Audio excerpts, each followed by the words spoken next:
Hi, this is Sandy, the Kentucky Krafter, and I'm here with my daughter, Andrea. Hi, y'all. And so today we're going to be talking about junk journals. So you have a junk journal. Now what? What do you use it for? What do you do with it now that you have one or that you've made one? So we have two little cute ones here we're going to talk about. And walk y'all through how we are using them and what we're writing inside of them. And there's so many things that you can do with them, but here are just a couple of things to maybe give you some inspirations and just kind of share what we've used ours for. Exactly. And we will start first with Andrea's. Okay, let's get that one out of the way. So mine's this pretty cloud one over here. And you want to talk about the construction a little bit because it's different than most of yours. Yeah, so this is one of the early ones that I made, and I actually used scrapbook paper. And so this isn't a fabric cover like some of the other videos, and I'll link those videos down below or up top. But so this is scrapbook paper, and I have scrapbook paper on the inside as well with the chipboard. But then the other difference is she wanted to be able to remove her signatures. So I did the elastic holders for the signatures. And then where's the middle of this one? Here it is. And then this is the other elastic. So right now she just has one signature in here, but she has room to add another one. And so I have the elastic hidden like I do all my other bindings. So it's underneath this fabric here. So this one's a little bit different with the elastic instead of actually sewing them into the book. And then I did the chipboard, and then this is kind of the hidden hinge. So the Tyvek and the fabric are hidden right there on the edges. So I like how this one turned out. It was kind of good. The one little lesson learned that I had on this one was I made this signature a little bit too tall. I should have made it a little bit shorter so it's easier to get it in and out of the elastic. So the future signatures, we're actually making those a little bit shorter. So, and then I put a little pocket right there. So... But I love being able to remove it because I'm almost through with this signature. But I love this cover because I've had this for a year now. And I love the cover. It's held up really, really well. And so I love that I can just put another signature inside of it. Cool. And I'm impressed at how well it's held up because she uses it a lot. And so that's really, really cool. So, okay. Okay, well, let's get into it. So, we've seen the cover. I've got my cute little note about the little junk journal that my mom put in there that I think is so cute. And I got that from the Paper Outpost. I will link her YouTube channel down there as well. And so then we open it up. And so over here, I've sort of done a bit of a collage. This is just a Maya Angelou poem. She's a poet I really, really admire. Here, I'll zoom in a little bit there. Awesome. There we go. And I just, this is just glue. This was a sticker that my mom put in the little pockets, a few little stamps. I think I cut that paper out, did some drawing with just some colored pencils. And then this is a dried flower I glued down. And here's some sheet music. So I really like how that page turned out. That was sort of my collage page. And explain to them kind of what you're wanting to put and use in this signature. Yeah. So when I asked for this journal, I really wanted a poetry journal. I wanted it for my writing. I'm a big writer. I'm an original works major, so we do playwriting and directing, but I've also really been into poetry sort of as a passion kind of hobby for me. So I wanted a place where I could I love doing collages, but you'll see on these next couple of pages, I mostly just use them for writing. So I just sort of fill up all the pages with my writing. But over here, I'll put little small poems in the pockets along with cute other little stamps for more decorating. And basically any space that I can write on, I have completely filled up, as you can see here. And this is a little pocket again. And I love, it's so cool, like, when I tea-dyed these papers, they were just blank papers, but it's so cool to see them with your handwriting on them. I love it. It adds a lot to them. It's really cool. And I glued some of my flowers down over here also, and glued that down just to kind of add to that page. And this was I wanted where I could, this is a perfect page for writing a poem, and it's super inspiring. Every page is different, so I can sort of have something different to write. And here I did just some doodles. I love the doodles. And this was kind of like lists. And this, I started writing a scene on that page. Some ideas for different plays, filling up all my note cards with little poems and things, writing here. All of these pages, just filling them up. This one, it was cool. So each page has a different layout, which is really inspiring for me to write something different. Got my little secret page in there. That's cool. And this became just a nice little tea stain for me to write all over that. More little poems. On every scrap of paper, I've just got little poems written down back there. More here. This one I was doing a gratitude sort of sheet of paper, things that I'm grateful for. So do you consciously say, okay, I'm going to sit down and try and do some writing?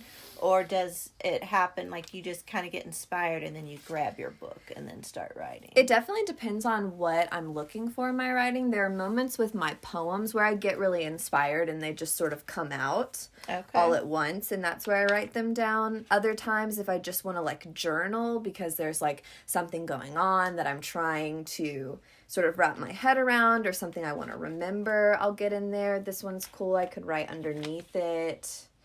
This one looks like I'm more journaling versus just writing poems. Okay. But if I set down time to do it, it kind of becomes a mix of them. Okay. Yeah. Very cool. And these, I got through a phase where I was just mostly kind of journaling versus just. But then as I was writing my plays, this was an idea for one of my plays that I was kind of writing on the doily and thinking neat. about. And this is up to where I have pretty much. I've got just these last couple pages to fill up. Okay. This is where I have stopped. So I've got some more pages to completely fill up. Oh, neat. But other than that, I've really filled it all up. That is very all cool. In there. And I love it. I love how it looks, and it's messy, but the junk journal, as I was saying, I love that every page is different. Because for doing, art and... Show them your journal card, too. Or your... Oh, I love this. Yeah, this is a little... You call it a journal card? A journaling card, yeah. Card. So it's chipboard that you put paper on, and I can use it, on this page. I can put it here, and I have a hard surface to write on. Yeah. Or if I want to... I was, gluing things up here, and I could use this as a background. So I love that, too, when you don't want to mess up another page behind it, or if it's got, these... nice little clusters. You don't mess them up. And I love this pocket is the fabric that you sewed. I love that. Awesome. But yeah, it's my child. I carry it with me everywhere I go. I show everybody it. I love it. So yeah, and this was mostly for a journaling sort of poetry was what I really wanted it to be. So that's what that kind of became. Awesome. And like we said at the beginning, people use their junk journals, they'll do a daily, bullet journal. So they'll, write in it every day, either things they're gonna do or things they accomplish for the day. Other people will write just for memories. Some people will do themed ones for Christmases or birthdays. So you can do you can use these junk journals for pretty much anything. And that's what's so awesome because they are so unique, but they are very versatile. Yeah. So you want to talk about yours? Yeah. So then this is my junk journal, and I don't know if I've done another video on it or not. I'll have to. Again, these are a couple of the first couple I did. So again, this is that hidden spine again. I thought that was kind of fun when I first started making them. I thought it was a neat, but mine is actually fabric. And I just love this fabric. And the theme of mine is around flowers and gardening. Because I love to garden. And my dad loved to garden. And so this journal, I kind of made it for me to,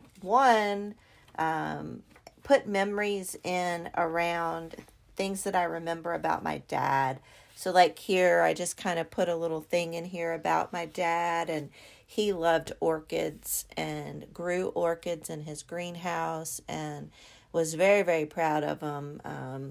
And he did a fabulous job about them. So I just kind of wrote about him on the back of this. So I glued this paper on the back. And this actually came from an old calendar. And I just put Mod Podge over it to kind of make it a little less glossy. So I want to try to write different memories as they come to me about my dad and his gardening.